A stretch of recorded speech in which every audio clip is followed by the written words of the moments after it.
now. All right. Rodney is on a time schedule. Yes, I am. Okay. All right. Well, are you busy? What do you got going on this afternoon? People to see and things to do. Got to see a guy about a dog. Now we're right back where, or horse. Racehorse, yeah. We're right back where we started. Okay. Well, we are going to chat all about FPV drones today. And you are the guy. I'd say definitely the guy in this building, certainly the guy in this town, absolutely the guy in this state. And you, yes? There's other people doing it. And there's other people doing it, but not as good as Rodney and White. I obsessed about it for you did a few months. And I got to the point where I learned just enough. I always come around to the analogy of like, it's like I can play Moonlight Sonata on a piano with my toes. But that's all I can do. I can't play scales. I can't play anything else. I can't read music, but I can play Moonlight Sonata with my toes. Hey, that is something to brag about. That's what first-person view drone flying is like. It's like I can do that, but it doesn't help you fly other drones. It kind of ruins you for flying normal drones that have controls and safety mechanisms built into them, and like GPS and some telemetry that. So it will tell you, oh, you're too high, so you got to come back, or you're turning left, and I'll adjust the power settings and stuff for you. So you just turn left. But in an FPV drone, when you turn left, you fall out of the sky. You can't just turn to the left. You have to turn and slide. It's kind of like drifting, I guess, in a car. Yeah. So it's not just turning left and going around. You have to drift. It took a lot of practice for you to master. Strangely enough, I hung out at football fields, baseball diamonds, some playgrounds and stuff, because playgrounds were perfect for doing low, slow flying, which is what the kind of style I'm doing. I'm not doing the racing drone. There's other guys who are amazing racers. So they can do stuff that you can't even watch. It'll just make you sick just to watch for a few seconds of the speed that they can do. And what I'm trying to do is more cinematic, as in it's low and slow, but I'm trying to hit gaps. Like if I was flying around here, I'd try to fly between the tripod legs and under the table and then over the top. And describe that. Things. So if someone's going to Google first person view drone, what is it? Well, first person view drone means like when I fly a normal drone, or anybody flies a DJI drone, and I'm shooting buildings or the outside of a property or anything like that, you look at an iPad or an iPhone or a small screen in front of you that you're holding with a controller. So it's like you're watching TV, but you're controlling it. It's like you're playing a video game. But this is a set of goggles you wear, and it puts you inside the drone.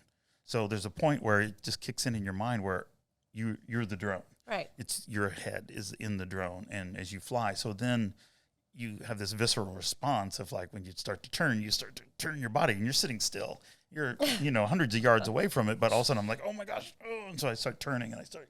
We need to have a camera on you. Yeah, I know. I look up because I'm thinking, oh, the drone's going up, so I'm looking up. So you have all these different, like I said, the response to it while you're flying it is different than the regular drones.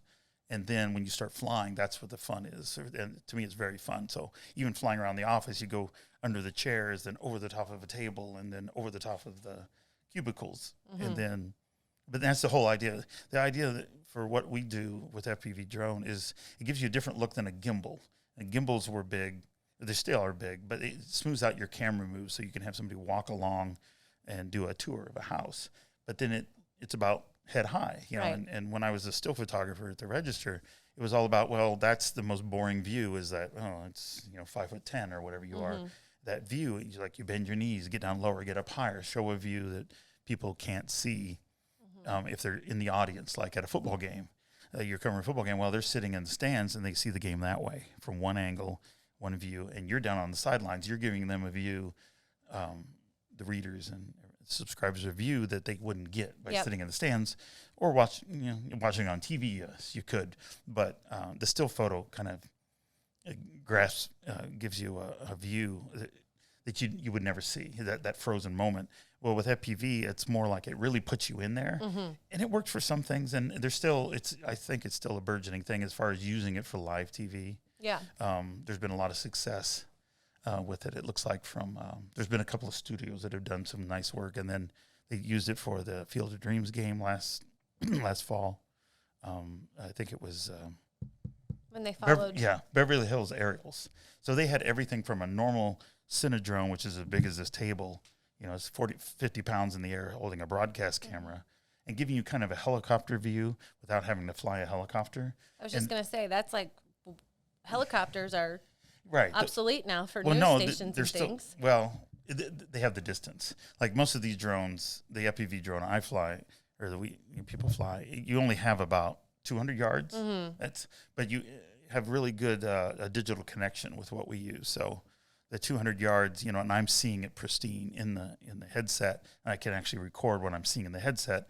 And then there's also a GoPro on top, which then you run through software and it smooths it out. So it gives you this kind of like you're flying view.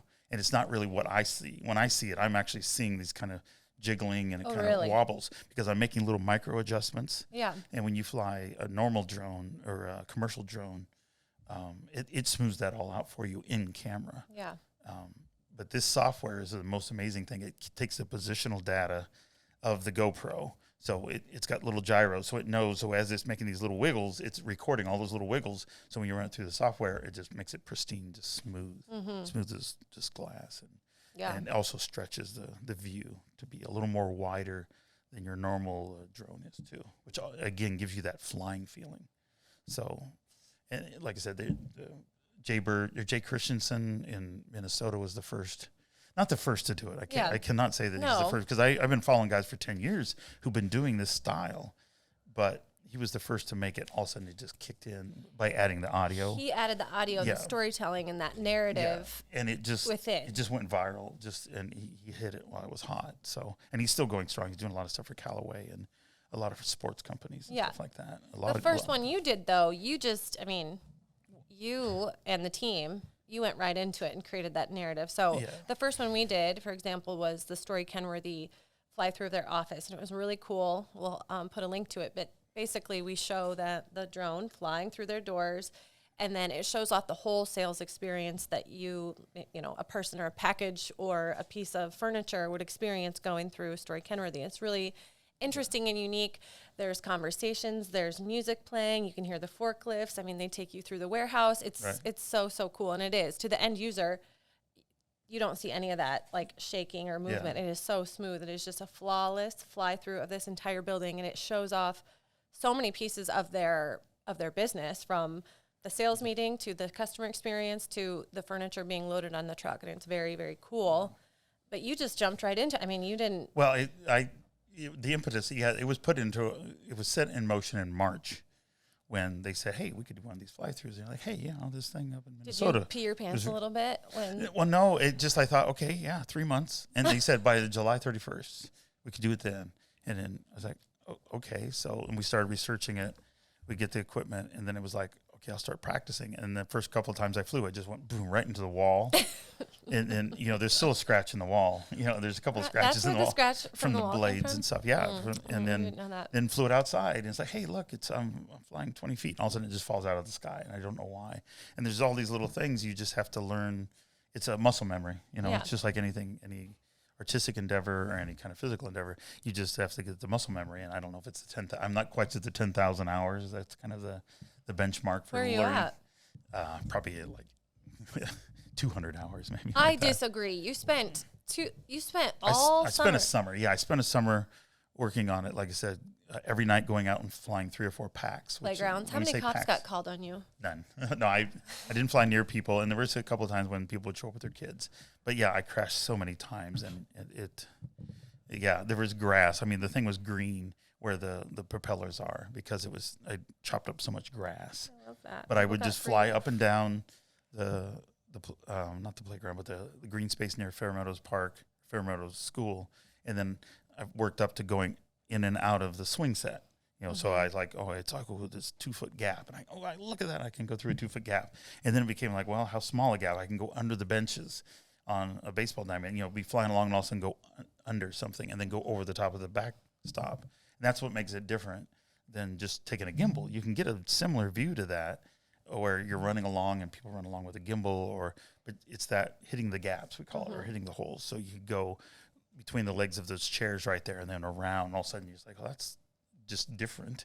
And it's so cool. It provides such a unique perspective. And that's kind of what it's adding, but we want to add that storytelling value in there too with the audio. So there's like little snippets, little narratives as you fly by. And and that's what really gets you engaged, because your mind, it's one of those things where your mind processes audio quicker than it does visual. Yeah. And stuff like that. So well, yeah, and there's so many Easter eggs to pick up on. I mean, so we did the Story Kenworthy one, and we've done several since then. Story Kenworthy had 21 little sound spots. Yeah. So as you flew by, you'd either hear a machine, you hear the popcorn popping. Yes. And of course, when you're flying this, it's like flying a leaf blower. It's not. It's it's quiet. loud. It's not quiet at all. Yeah, and it's kind of intimidating to the people that are being. Yes, but it but has a no downdraft. fears. We want to it- get you signed up. Rodney will not take your head off. No. He did. He almost took my head off in a Fairway store. Yeah. But I'm here to talk about it. That was interesting. Get a apparently he meat didn't. counter, yeah, or even you could fly right in between these two microphones, and then the trick is to tell the people not to look at it. I think they call it spiking. Don't spike the camera, so don't look at the camera. Yeah. But it's kind of hard when you're feeling this downdraft, like breathing down your neck. And I think my hair flew up. That's how close you and that's got. why I'm worried about people with long hair that might get stuck in it. You're a professional. I don't know. It's a storytelling device, and for me it's fun. It's very fun, and that's why I like to do it. So you've been shooting photography for like what, 30, 40 years at this point? I'd say since 1980. When I was All in right. junior high is when I started, and So- I'm doing journalism and stuff up until about 3 years ago. Yeah. So why a technology like this that pops up? It is new. I mean, you can say you've been following it for 10 years. It's been evolving, but it is new and it is unique. Why did you decide you're going to take that challenge? I would just be like, let the young kids do it. That's what I would say. It was just something. It was a progression, because when I was with the Register in Gannett, and I found this out even talking to some people the other day that had some other former news people who were working for a company that had went through the same training. They sent us out to Virginia Tech. It's one of the test sites for NASA and the military, but also for FAA to help set regulations with drones and aircraft. So Gannett and other journalism sites or journalism companies they wanted to be on the forefront of setting the guidelines for news organizations on the use of drones, and because it's still kind of the Wild West. They're kind of slow. What the FAA they see these drones as an aircraft. Yeah. So if they see it as an aircraft, they want you to treat it like it's a fixed wing or it's a jet. Basically you have to play in the same national airspace. Well, the test you had to take was a pilot test. And it has nothing to do with flying the drone, except for reading weather maps and being able to read sectional maps and That's things like really that. interesting to me. You're taking the same test that it's not the same. And they call it like light, but it's super light. And it has the same, there's like tricky questions, but it really has nothing to do how well you can fly. a drone. Yeah, it has nothing to do. You don't have to show competency on flying a drone. You just have to show that you understand the regulations and you're going to abide by them. And then there's apps that we use on our phone to check the weather, so how many knots it is. It deciphers the METAR, as they call them, meteorological nomenclature and stuff like that. But it also will tell you if there's a TFR, a temporary flight restriction, which is usually when there's a VIP, a president or somebody comes through. Air Force One is flying through. Yeah, and they will shut down the airspace for hours or something like that. And what's happening with FPVs is they're testing the regulations because, it used to be line of sight. Well, you're looking at goggles. You never have line of sight because I'm looking through the drone, but I'm not actually seeing where the drone is. Yeah. So it's like this it's weird. best to have a spotter out there along with you. Well, they're saying you don't have to. That the ruling that just came down in the last week or so that you don't have to have a visual observer. Oh. And it used to be they'd want you to have a visual observer, but you still have to have a commercial license and go through this test if you're going to do it as a commercial endeavor. But if you fly indoors, the FAA doesn't care what you do. They don't regulate. They only regulate the national airspace, which they told us is like above the grass. Everything above the grass and up into the sky, up into space is pretty much the national airspace. And so we are limited to 400 feet for most endeavors. And then most commercial aircraft are not supposed to go below 600, so you don't meet. But then, if it's a cloudy day, you stay 500 feet under a cloud, 2,000 feet horizontally away from clouds. You don't fly if it's... That's crazy. Like, I even get warnings when I'm flying the drone. It'll say manned aircraft nearby. Oh, really? And you're like, I don't see it. And all of a sudden you hear it. Within 10 seconds, you hear it because they're sending out a transponder that says they're there. And eventually... Well, that makes me feel safe then. Right. And that's... They call it geofencing, too. Like, there's some drones that will shut you out from flying in a certain area. Huh. because of that. But the FPV, again, is kind of the Wild West. It really was born out of the drone racing when they started making these little drones. And there was a guy 12 years ago, this Robert McIntosh, who was doing stuff at Santa Monica Beach, and he was flying in and out of the rings, they use for exercise and under volleyball nets and stuff like that. And so he kind of made that famous. And they never had cameras attached to them? No, it did. It had a tiny little GoPros, the first GoPros attached to it. But people never thought to use it cinematically. And it wasn't until and there's been stuff, but I can't say it's never been done. And that these people were the first. It's just, it went viral and they just hit when the iron was hot. And then it definitely has. And for a good reason. I mean, so now you see it in a lot of places, but it is it's so much work goes into it that it is still pretty rare. And so when I see it, I still get really excited. So, the Kardashians show. Yeah. It's on Hulu. It gives you that, like I said, even the Field of Dreams one, they went from the drone big as a table to an FPV drone where they flew into the second story of the house, then down the stairway. And you're seeing it now. I think it was Ambulance. It was a Michael Bay movie. And like 80% of it was shot with an FPV drone. Yeah. But not the kind that I'm using. I'm using the minimum one where it's a small little GoPro on a 3-inch propellered FPV drone. Now they call them Cinelifters. So now they put the full-size cinema cameras, like a Red camera or bigger. And then they have 10-inch blades and 8 of the blades. Well, whatever you're like doing. Ginsu knives. And they could do the same kind of fly-through stuff like that. But yours looks just as good. The Kardashian one looks just as good as the Fairway Meat Market, and it does. It looks so.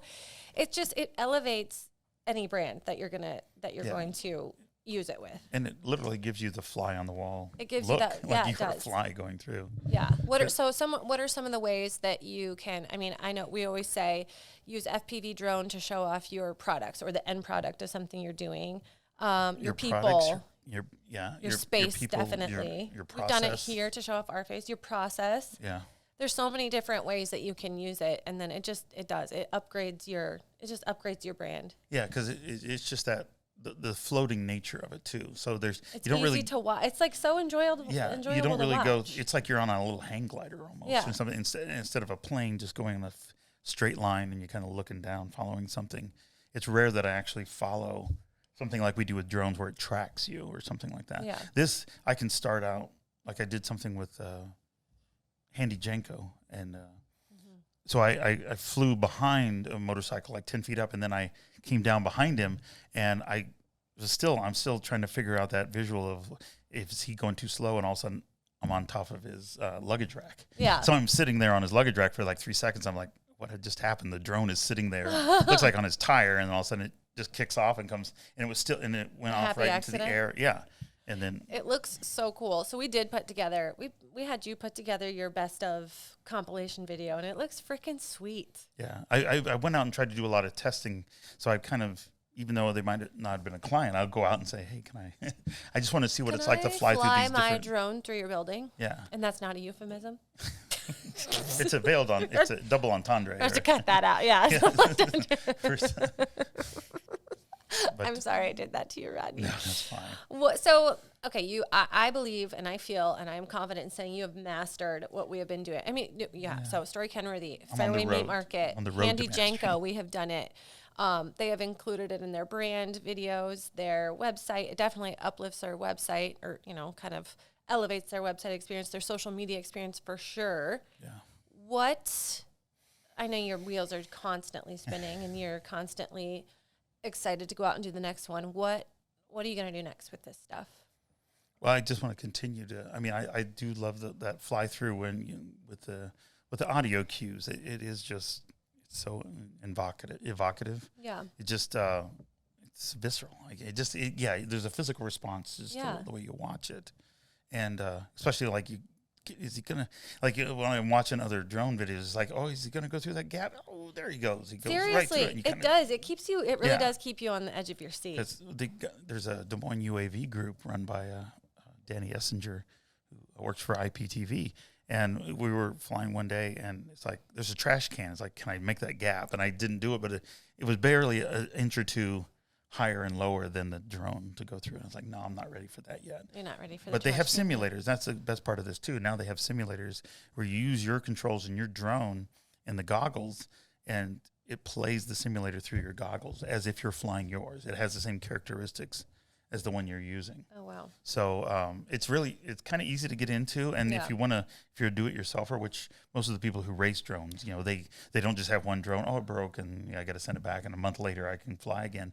They're fixing it on the spot, replacing motors and stuff like that. But the stuff that racers do is just amazing. Or the freestyle. I mean, it literally makes you ill. You can't watch it. It just, they'll go power loop, around an abandoned building or something like that. They would come in one window on they'll go in through a smokestack and then come out the bottom, through a window and stuff like that. Or they look at fire escapes and they kind of go up and they'll sit there and just try that over and over until they get a good shot of it. But it's fun to fly. Like I said, that feel, that drifting feel, and you're in the goggles. You are flying, as opposed to just watching it like you're playing a video game.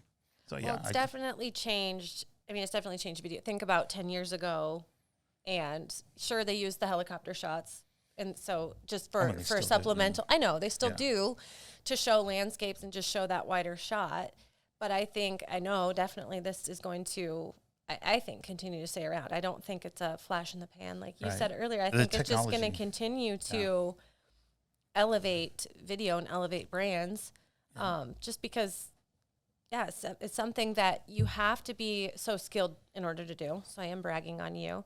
And I literally obsessed with it that summer. I know, but summer. Everyone now has a cell phone in their pocket, right? So they can take a picture and send it through a Lightroom app, and they have a beautiful picture that they... Which is good. It democratizes the art. It's more about the art than it is about, what equipment do you have? Well, I don't know.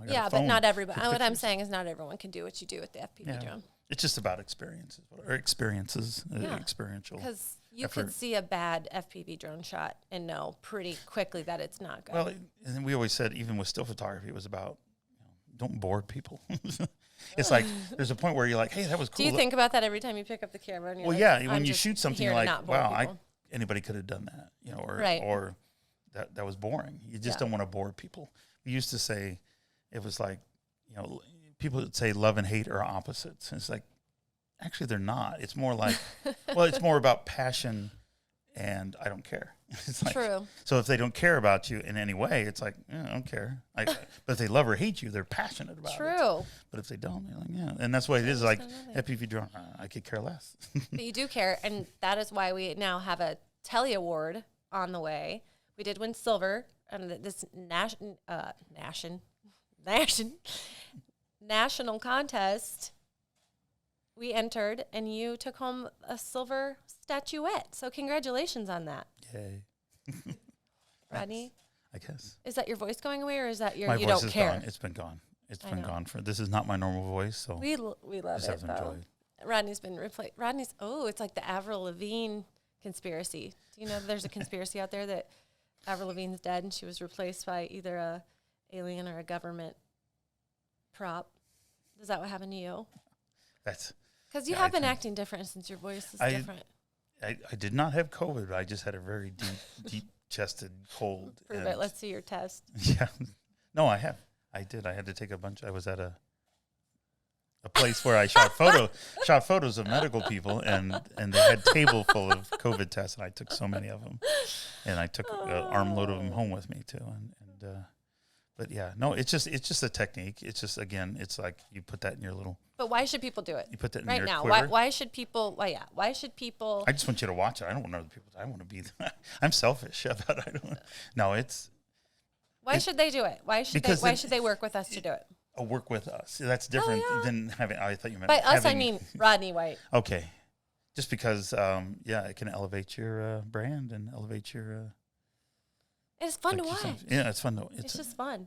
Yeah, it is. It gives you cool, and it's going to differentiate you against whoever you want to be differentiated at. And there's so many things you can do. Yeah, you can just do a silent fly through for sure, but I love specifically adding the audio and building that story within and being able to craft that message. It's really a lot of fun. And Yeah. I mean, it's thought-provoking, too. And then the Easter eggs that you pick up, you have to watch it 3 or 4 times to make sure you get everything, which is fun. Yeah, and that's where the audio, with the audio portion afterwards, the editing. But most of the time, it's on the one-shot ones, it takes 5 or 6 tries at least. Yeah. And others, it can take 11 or, I don't know. I've seen people it takes them all day just to get that 1 3-minute. Because you're limited kind of by the batteries. So, and those are getting better all the time. The cameras are better. So you can shoot with a 360 camera instead of just the camera pointing where you were. Trippy. With the 360 camera, you can cut your little view out of anywhere along that 360 sphere. So, I mean, it's just getting better. The technology is catching up. It's forcing all the companies that make the normal drones to even have a quicker turnaround on their technology, because it used to be every couple of years, oh, look, a new drone. Now it's every 6 months, every 4 months. And they make cameras that are specific. You can take these mirrorless cameras and put them on a Cinelifter. Just the guys in this group were talking about, hey, I want to build a Cinelifter. And it's like, it's only a couple $100 more. And these they aren't expensive. It's just, it's a very do-it-yourself kind of feel to it. So, like I said, when literally the drone we use just has four motors and a little flight controller about the size of a postage stamp. But the biggest thing is the battery you put on it. The battery weighs twice as much as the actual drone does. But once you're in the air, it just, it's like once you get the muscle memory in your fingers, you just go, you know how to turn, you know how to drift around the corner, go in. And then when you get to a gap and you're looking for a hole, like going through a doorway, you don't want to look at the doorway. It's kind of like riding a bike. You teach your kid to ride a bike, you don't look at the tire, because the kids will look down at the ground and then all of a sudden they just fall over. You tell them, look out about 30 feet. Yeah. And then all of a sudden they're, hey, wow, this is easy, because they don't oversteer. And then they hit a branch. They hit a branch. But then with the drone, it's the same way. You look at, like, I pick a spot past the hole. Yeah. And I look at the tree. I look at the bumper, or look at the wastebasket that's through the doorway, and then just go right through that. Because if I'm looking at the doorway, I'm sitting here going like, oh my God, I'm going to hit it. But no, it's you get that in it's just muscle memory, visual memory, all that kind of stuff. But well, you're the man. It's fun. Yeah, you're the man, and it looks, everything you touch turns to gold, Rodney. So, yeah. But really, I mean, if you're listening, you have to be on the lookout. You're going to see it. I'm not kidding. Yes, it was on the Kardashians. It was on the Hard Knocks, but I've seen it in so many different places. So be on the lookout. You're going to be seeing it everywhere. You're probably going to want to incorporate it into your brand. So if you do, I don't know, you know where to find us. Give us a call. Give us a DM. Send us an email. Yeah. Find Rodney out on the streets. And find Rodney practicing his drone out on a playground, and just ask him if he can come over, hop in your van. Just kidding. Don't do that. That's creepy. That is creepy. I was driving here this morning, and I drove past this farm, and it said a sign out front. It said free kittens with an arrow. I almost pulled over, but then I thought to myself, that's just like a little kid with a van that says free candy. They could have just free the kittens. Maybe it was free the kittens. No, free the kittens. Free the kittens. Free the kittens. Bunch of anarchist kittens. Yeah. Amazing. Yeah. Well, thank you, Rodney, for sharing your expertise and your brain dump and your voice. It held up. Pretty much. Yeah, pretty much it did. Yeah. It's. What else? What else do you want to add about it? I don't know. I'm just trying to think of like the favorite places I wanted to fly were like the Recplex and stuff. But the Capitol, I do want to like go in one of the upper cupola, the center little dome with a flag on it, and go in that window and then go down, down through the rotunda and stuff like that. I'll call Kim and just see if it's cool. Okay. That'd be good. What's up, Kim? Rodney and I are swinging by. We're just going to do a little aerial tour of your house. I know it's not your house. People are going to think I'm an idiot. I know she doesn't live there. She does live at Terrace Hill, though, doesn't she? Yeah. You don't have to live at Terrace Hill if you're governor. But yeah, we tell Hayes, my son, that's where she lives. I think the castle. Whatever. All right. Nice. Well, thanks, Rodney. Oh, no it's always a frickin' pleasure. Oh, great. I'm going to miss you so much when I'm on maternity leave. Can I write you little postcards? Yes, you can. All right. Send me little instant messages. I will. Read my tweets. And don't make fun of me. All right. Sounds good. Bye. Bye.